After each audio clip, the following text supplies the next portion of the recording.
Good afternoon. We're live March 22nd, Sunday. That was, as always, Christian rock band POD, The Messenger, which is pointing to God. I love that song. I always will and make no apologies for it. This is Messenger Radio, the Lovestruction Show, all up under Beam Church. And you're listening to 1300 AM WNQM. And I'm your host, Brian Anthony Burke. We're coming to you from Nashville, Tennessee. Oh, I have an announcement to make, and I can't remember why I said speaking of. Anyway, I've been praying for, I would say it's the last couple months. I actually went to the Lord. I'm all about making moves with God, not out of head of God. I like to walk with him. I'm not saying I'm perfect at this. I want you to know I suck, honestly, at what I'm saying. But I'm better. I didn't have a dad to walk with. So I love walking with God, the Father, Son, and Holy Spirit, and I don't like to get out ahead of them. So when I'm thinking about making a change, I go to them and say, I used to have a gift. I don't do it as much anymore, but I could go to sleep at lunch time and take a 10-minute nap, ask God a question before the nap, say, this is the question, and he would give me an interpretable dream. It wouldn't be oh, Brian, here's the answer to what you want, but it would be some kind of dream that would give me an answer where I would actually have the gift to get the dream and then have the gift to interpret the dream. And I've actually interpreted a number of other people's dreams over the years as well that, later on I hear, great things. It's not me. It's the Holy Spirit enables me to do it. But I like to go to God and say, Holy Spirit lives in me. He's on me. He's in me. He's energizing everything I do. How could I want to get out ahead of him? I actually tried to get out ahead of him with this radio show 15 years ago, and I couldn't make it happen for 13 and a half years. And then all of a sudden, boom, the door's open, and here I was a year and a half ago. It was crazy how all of a sudden this happened. But, I didn't have the money to do the show. Well, I pay for my show. Nobody gives me tithes. If you go to my website, there's not a donation button. Why is that? Well, I want to be able to say what I need to say without being afraid that somebody's going to stop giving to me. I need to say what the Lord wants me to say without fear or fear of man or general fear of anybody, anything. I want to be a fearful of him in a healthy way. And anyway, I began to pray about potentially moving from Sundays to weekdays. And I said, Lord, do you want me to do a 5-day-a-week show? Too long a story, but I have this thing that's fairly regular with birds, cardinals. I know this is going to sound totally strange, but God uses anything he wants to use. He can speak to you. You want to know how to hear the voice of God? Well, it could come at you in an infinite number of ways. Infinite. Now, he chooses to make himself known when he wants to. But the bottom line is, when I said 5 days a week, all I got was 4. But because it wasn't 5, I kind of wrote the whole thing off. Then I was going, well, maybe he was saying 4. So I just began pursuing him on, should it be 2, 3 days a week? Is it okay for me to go to 2 or 3? That's how I walk with God. I don't want to run out and just make a hasty decision. Well, it was open. It was something that was closed here at 5, unless I did 5 days a week. All of a sudden I actually asked, can you break your rule and let me do a 2 or 3 day a week show? And, what was solid became not so, they were okay with me doing a 2 day a week show, which this is what I want to do during the weekdays. So this show is now going to be Tuesday afternoon at noon, Thursday afternoon at noon. Not only that, but the show, we're going to pick one of those shows and actually keep this show and run a rerun on the Sunday afternoon show every Sunday with one of those shows.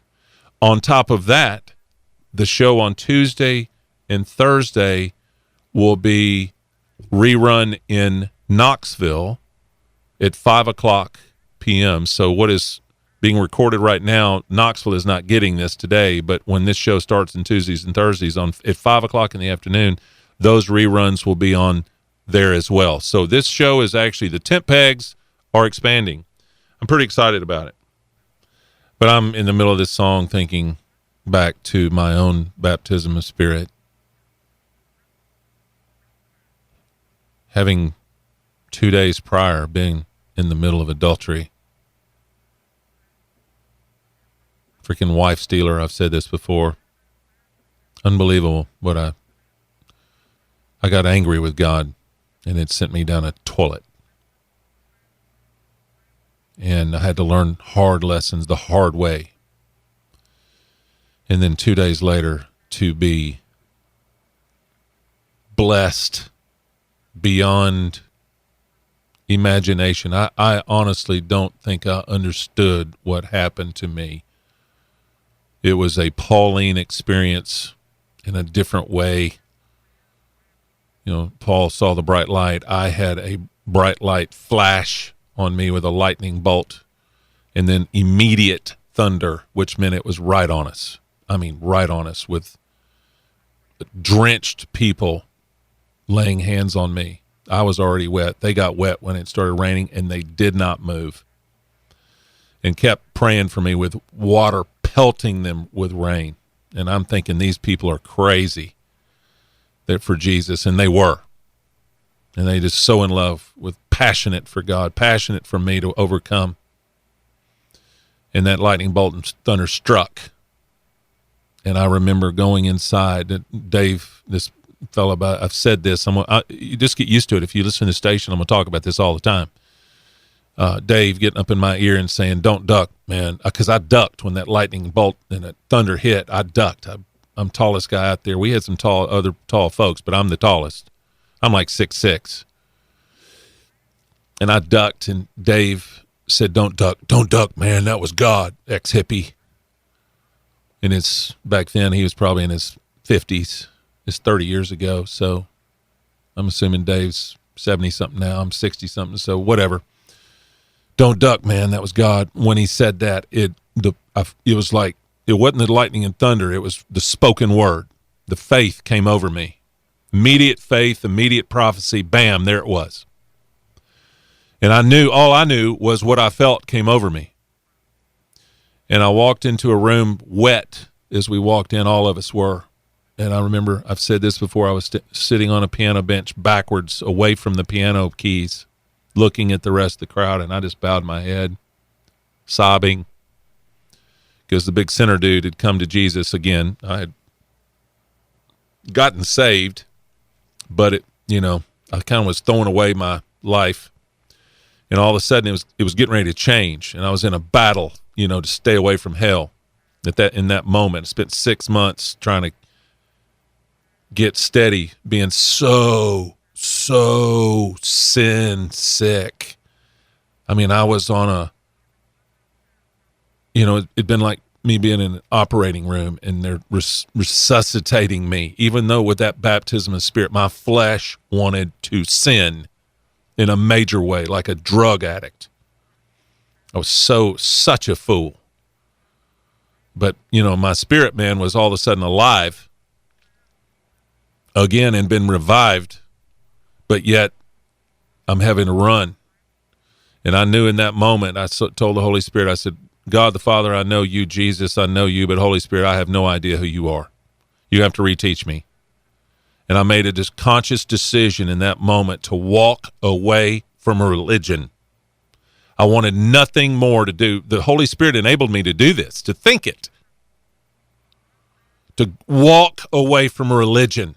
When I'm on this show, I'm going to be up in your face in love to get you to walk away from religion and to walk toward the Holy Spirit in trust. I want to stomp on secessionism, not believing in apostles and prophets, not believing in power for today. I'm stomping on it. On Tuesdays and Thursdays, I'm going to stomp harder on secessionism. It's the greatest, worst thing that's ever been let loose. There's a better word, and I can't think of the word. Perpetrated on the church. Secessionism. I've seen so many miracles myself, and I got all these friends that have seen miracles. I mean, supernatural events. It's not like I'm the only one. I always say that. And then the next morning after that baptism of the Spirit, waking up and having a white streak in my jet black hair. All I knew was I was marked for something. I didn't know what it was 30 years ago. Last August was the 30th anniversary of that baptism of the Spirit. I didn't know what it was, but I was marked. And here I am today, a prophet, marked to be a prophet. Who knew? I wanted to be an evangelist. Nope. And there's a certain amount of evangelism I'm doing here. But that is available to you. It won't happen in the same way. God is the snowflake God. I'm just saying God is like the real snowflake that comes down different every time if you look under it in a microscope. He's infinite.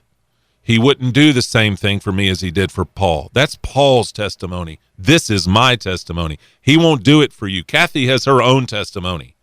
I've got others I know. They've got their testimonies. Doug Brannon down in Houston's got his testimony of what the Holy Spirit did for him. And he wants to do that for you.